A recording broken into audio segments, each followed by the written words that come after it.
What's going on, everybody? My name's Dave McRae. So in this video, I want to talk about two of my favorite words, mood and atmosphere.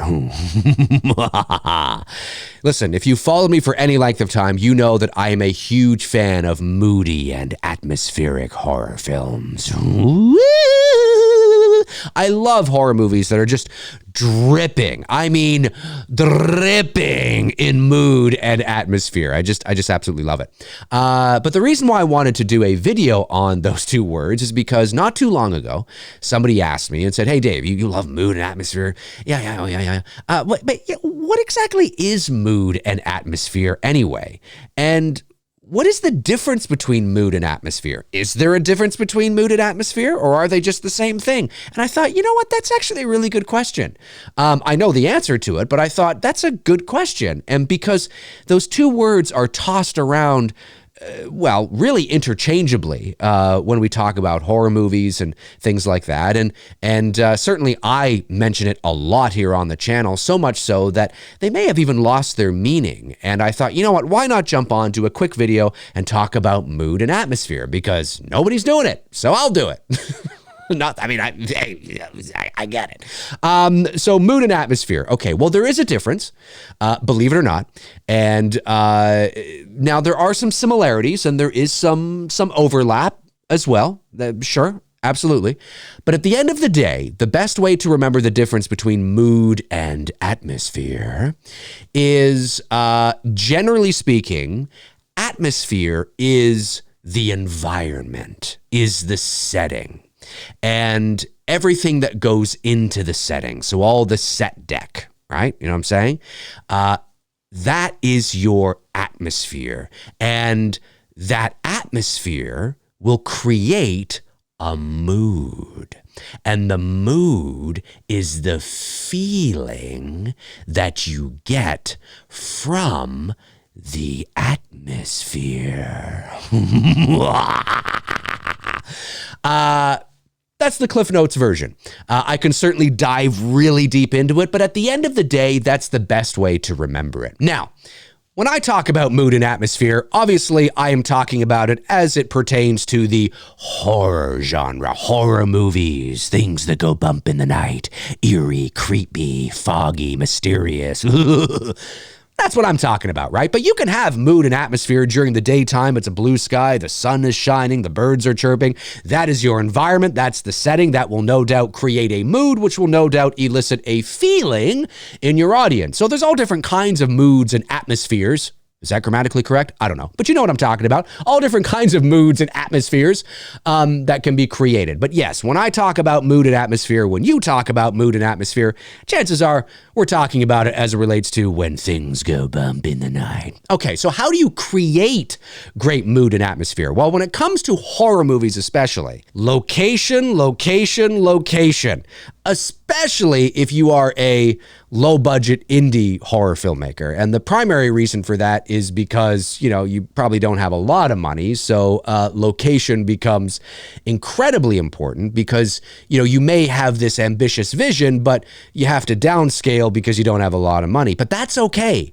That's okay, because some of the best horror movies out there, even some of the best Hollywood horror movies out there, are single location horror movies, or not many location horror movies, we'll say, right? I mean, take 2001's The Others. Oh my God, one of the most atmospheric, moody horror films of all time. 2009's The House of the Devil. What about The Ritual from like 2016, 2017, something like that? Oh my God. 2002's The Ring. Oh, now that obviously was not a single location. There was many locations in that, but there's a variety of reasons why that's still one of the best atmospheric and moody horror films I've ever seen. There's lots of them out there, 100%.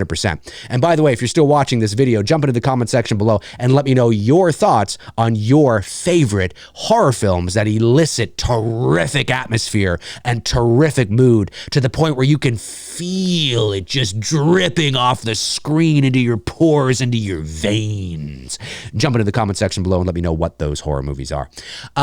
So location, location, location, absolutely huge. And the other thing, of course, is having a clear, focused vision for your story so that you can create the kind of mood and atmosphere that you want. So you can put yourself in the best position of success that will give you the best probability of success in eliciting the kind of feeling you want your audience to have, right? And that can only be done if you have a clear, focused vision for your story. Now, look, there's an old saying, right? There's the movie you imagine or write, there's the movie you shoot, and then there's the movie that you release. And, you know, more often than not, they tend to be somewhat different from each other. And there's a variety of reasons for that, right? I mean, certainly at the studio level, it can be studio meddling, studio interference, you know, he said, she said, a lot of this, that, oh, we don't like that, we need to change, you know, all that kind of stuff, right? On the indie level, there's many reasons why you're compromising, right? Your budget, you don't have enough money. Oh, we wanted that, now we can't get that. We wanted that actor, we can't get them. We wanted that location, we can't afford it. You know, whatever the case is, right? There's lots of reasons that are really out of your control at the end of the day, and you just have to do the best you can. So although imagining a movie, shooting that movie, and releasing that movie verbatim exactly how you always imagine it would be fantastic, that isn't always the case. But you still have to have a clear, focused vision for what you want, because that will allow you to then work with your director of photography and, you know, the gaffer and the entire team to be able to craft the shots and craft the lighting, which is the cherry and the icing on top, which will, you know, help bring it all home, right? But if you don't have a clear vision of what that is or how you want your audience to feel at this point in the story, or, you know, then what the hell are you doing, right? You don't just show up on the set and then figure out how to shoot the movie, right? You have to have a shot list. You have to have, maybe you even storyboard some more complex sequences. You don't have to storyboard the whole film, but maybe you storyboard some certain scenes so they make it a little more clear for yourself and the DP, whatever the case is. But you have to have a clear vision. And even though you're the director, not the DP, understanding the lenses is really important as well, right? Understanding the difference between, you know, a 70 mil and a 12 mil, right, is incredibly important. So you can have those informed conversations with your DP and understanding how, like, what is the story you want to tell through the lens of the camera, right? You know what I'm saying? I mean, that's incredibly important. Why are you putting the camera over there? You don't just set up the camera arbitrarily and shoot, right? Why are you putting it over there? Why are we using this lens? What is the feeling? What's the story you're telling at this moment?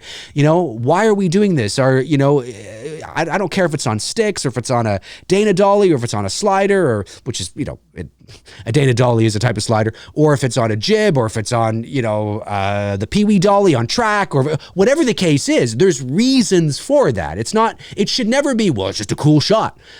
Okay, yeah, and sometimes I'm sure that happens, but at the end of the day, there should be narrative purpose behind it, because if you want to create that great mood and that great atmosphere, every shot should feel like it has purpose, right? Even if it's subconscious to the viewer, it should never feel like there's a throwaway shot, right? It's just, what is this? Oh, we're just setting it up here and pointing and shooting. Now, everything feels like, yeah, on point. There's reasons for this. It feels solid and you know, it's professional and it looks good and the lighting is crafted and everything. And that takes time. That takes a lot of time. But if you don't have a clear, focused vision going in, oh, you're toast. I mean, you're absolutely toast. So, because in order to achieve the icing and the cherry on top within the environment, within the atmosphere, right? And the cherry and the icing on top is crafting your shots and crafting the lighting and you know, and figuring it out and moving around. I mean, listen, when we shot It's Me, Billy chapter 1 and 2, you know, myself and Bruce would often talk to our DP about what we want, what we imagine here, and then him and his team go and do it. And sometimes it can take half an hour to craft that and to get that. And okay, guys, what do you think of this? How are we looking here? All that kind of stuff. And it takes time. It takes a lot of time to craft what you want. And sometimes you don't have that time, and that's fair, and that's totally fair.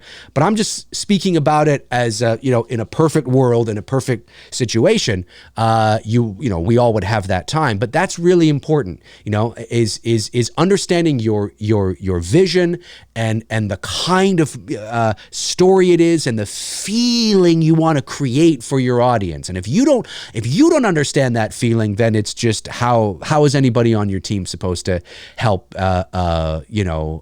create that vision for you. So anyways, folks, my name's Dave McRae. Jump into the comment section below and let me know your thoughts. Let me know your thoughts about anything I had to say here today. And like I said, some of your favorite moody and atmospheric horror films. If you want to follow me on social media, you can. All my links are in the description. Check them out until your heart's content. And when your heart is content, check them out again. That'll do it for me. In the meantime and in between time, I will talk to you soon. My lips are dry lately. And there we go. I think I got it. Cheers.